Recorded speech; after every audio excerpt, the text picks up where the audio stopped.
And at the same time, you've talked about that transition of how it is now time for Bharat to go global, for the Bharat-owned brands, homegrown brands to really go out to the world. Tell me about this, from that journey where you were the internet e-commerce entrepreneur who started Shop Clothes to now starting Kind Life, which is now a D2C business. Of course, these are terms, these are verbiage that we use, but what else has really changed? What is it that you see as a stark difference between the time that you started many years back to now starting up again? What has really changed? So I'll tell you what has remained consistent for me, and then I'll tell you what's changed. I'm a consumer person at heart. Mm-hmm. I've been a consumer person from the day I started my career. My first job was at Lintas in Delhi, so consumer. Went on to the US, did a short stint with Goldman Sachs, and then went on to work with Nordstrom, consumer, completely.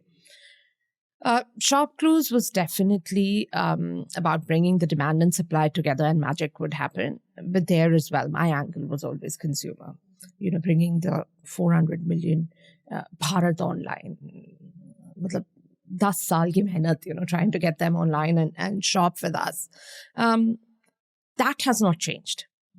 Kind Life, again, is a consumer story. The consumer is ready to buy. What will happen over the next 10 years is our consumption economy will go from 1.8 trillion, 2 trillion, depending on what report you're looking at, to about 6 trillion over the next decade. So 3x growth, right? Now, 3x growth, all of this is driven by two main themes.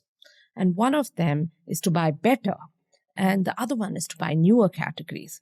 And this is also where the whole D2C game comes in, because suddenly the consumers I want to buy a better coffee than just Nescafe.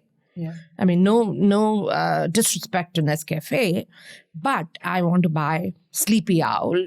I want to buy Blue Tokai. I want to be able to consume the best that India has to offer. Yeah.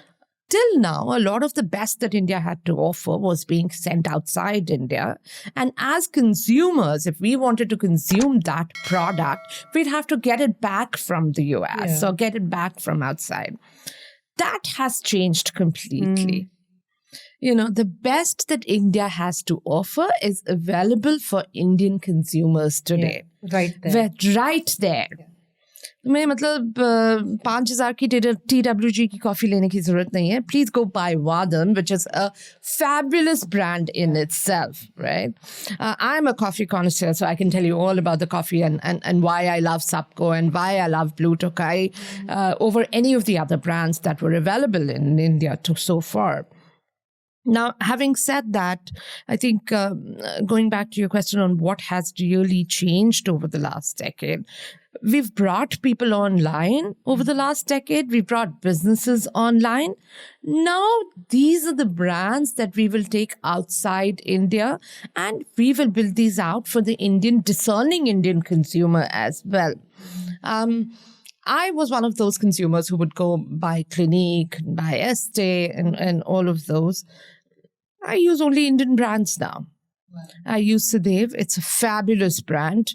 Mamaearth is an amazing success story from the business point of view, but even from the product point of view, it is great. To be able to put all of your Nani's wisdom in a bottle and give it to you, what could be better than that? Absolutely. What could be better than that, right? So I think that's the beauty of our country. And ये सब कहने के बाद भी internet penetration, e-commerce penetration is what, 4, 5, 6, 7%? Nothing. Now come down and look at the demographics of our beautiful country. Gen Z, 480 million Gen Z in India. Add another 300 million millennials. We are a young country at heart. Yeah. And even consumers who belong to a different generation, possibly me, but let's not go there. But we kind of lean on the younger generation to discover trends, to discover products for us, right? A country or the consumption in a country, in any country, is typically led by the youngest generation. that just makes us a phenomenally large ground for growth.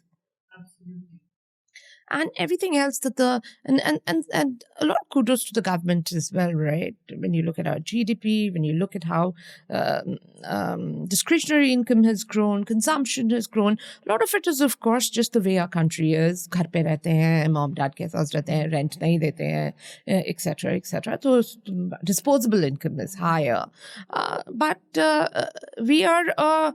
It's a phenomenal opportunity. Phenomenal opportunity. I think early founders in the 2010, I would say 2008 to 2018 era, they were there for the opportunity, but they were there for a vision of the opportunity. Now founders are there for the opportunity. Absolutely. Right?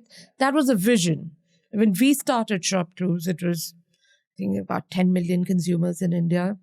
And we were just talking about the number of people who are consuming podcasts in India, right? And you said that number is 90 million, going to be 90 million shortly. Yes. Phenomenal, right? That's more than the population of most of the countries. So I think that's, I don't know if I diverged away from the question, but this is the most exciting part. It is. So anybody sitting on the fence about whether I need to be a startup entrepreneur, whether I need to be a founder, kood jao bhai, kood jao. It's a better time nahi hai. Literally. And in India, there cannot be a better time. Cannot be a better time. Cannot be a better time.